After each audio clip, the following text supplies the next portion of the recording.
আসসালামু আলাইকুম। আমাদের রান্নার রাজ্য থেকে আমি তামিম চলে আসলাম নতুন একটি ভিডিও নিয়ে। আশা করছি আপনারা সবাই ভালো আছেন। কে কোথা থেকে আমার ভিডিওটি দেখছেন অবশ্যই আমাকে জানাবেন। আর আজকের ভিডিওতে আপনাদের সাথে আমি শেয়ার করতে চলেছি ফেলে দেওয়া একটা জিনিস দিয়ে দারুণ ভর্তা। আর এই ভর্তাটি খাওয়ার পরে যে কেউ দ্বিতীয়বার লোভ সামলাতে পারবে না।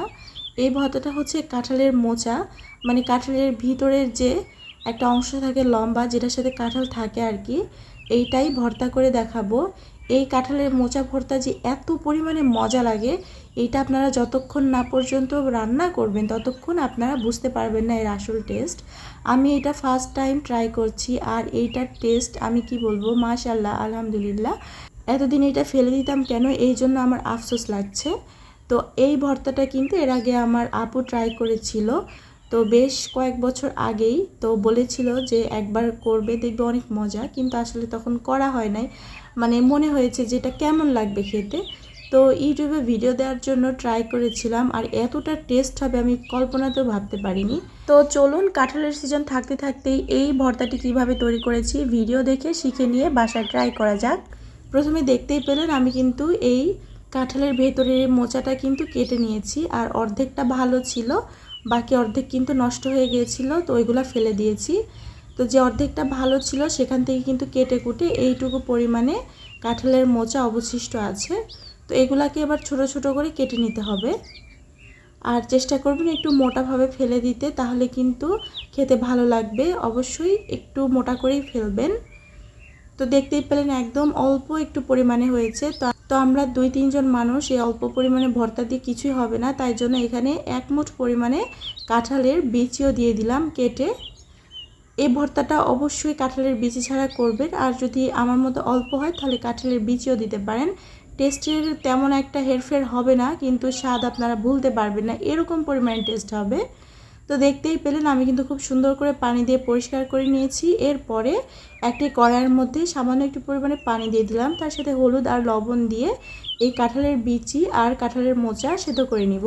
প্রায় 6 থেকে 7 মিনিট সময় নিয়ে সেদ্ধ করে নিয়েছি। এরপরে এটা আমি ভেজে নিব।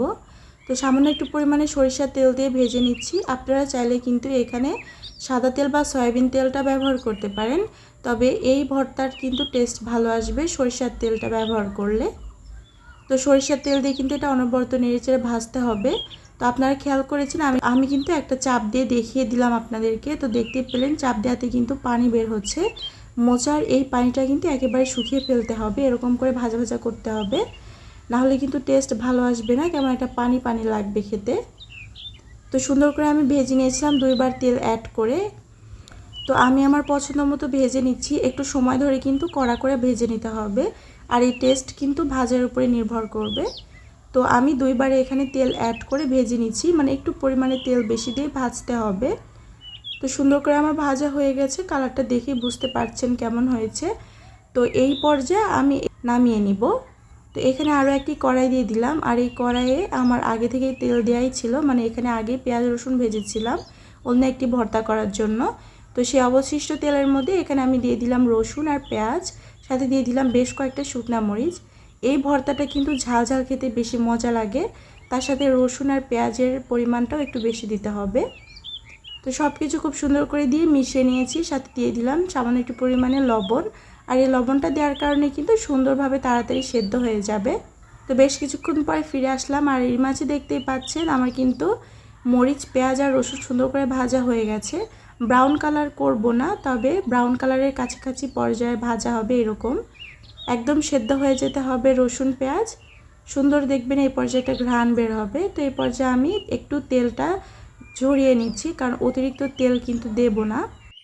তো এই পর্যায়ে আমি কাঁঠালের মোচা যে ভেজে রেখেছিলাম সেটা শিলপাটায় বেটে নিব।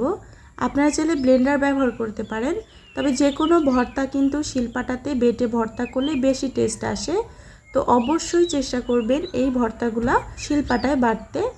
তো আমি এবার সুন্দর মিহি করে বেটে নিব, আর আপনাদেরকে একটা দেখিয়ে দিলাম, হাত দিয়ে চাপ দিলে কিন্তু আর পানি বের হচ্ছে না। তো বুঝতে হবে ভাজাটা কিন্তু এরকম পর্যায়ে রাখতে হবে। তো 2বারে আমি বেটে নিয়েছিলাম, একদম মিহি করে বাটতে হবে। আর এই বাটা ভর্তাটা দেখতে কিছুটা লাগবে মানকচু ভর্তার মতো। আপনারা যারা মানকচু ভর্তা চিনেন তারা জানবেন। তো কিছুটা দেখতে কিন্তু ঠিক ওই রকমই লাগবে।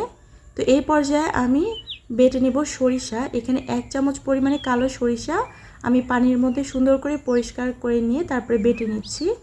তো অবশ্যই সরিষাটা দেওয়ার চেষ্টা করবেন। এই সরিষা দেওয়ার কারণে কিন্তু স্বাদ কিন্তু 50% বেড়ে যাবে। তো অবশ্যই সরিষাটা দেওয়ার চেষ্টা করবেন।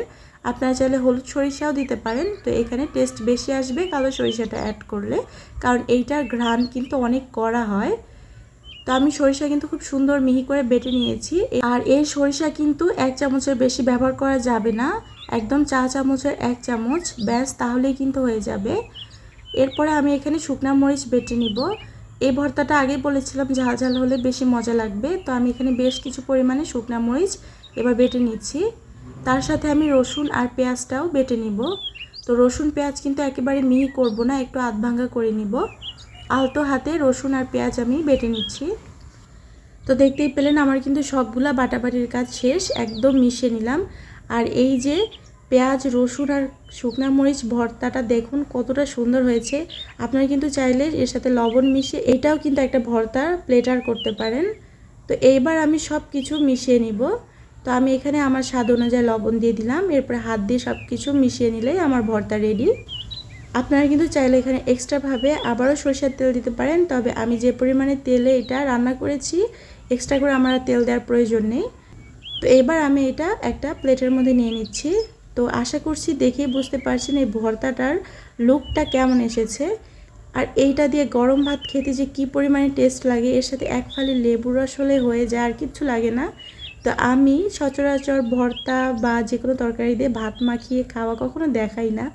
তো আজকের এই ভাত মাখানোর পরে লুকটা যে এত সুন্দর এসেছিল ভাতের কালার, তো মন চাচ্ছিল একটু ভিডিওতে রেখে দিই আর কি, তাই জন্য আমি একটু এটাও ক্লিপে রেখে দিলাম।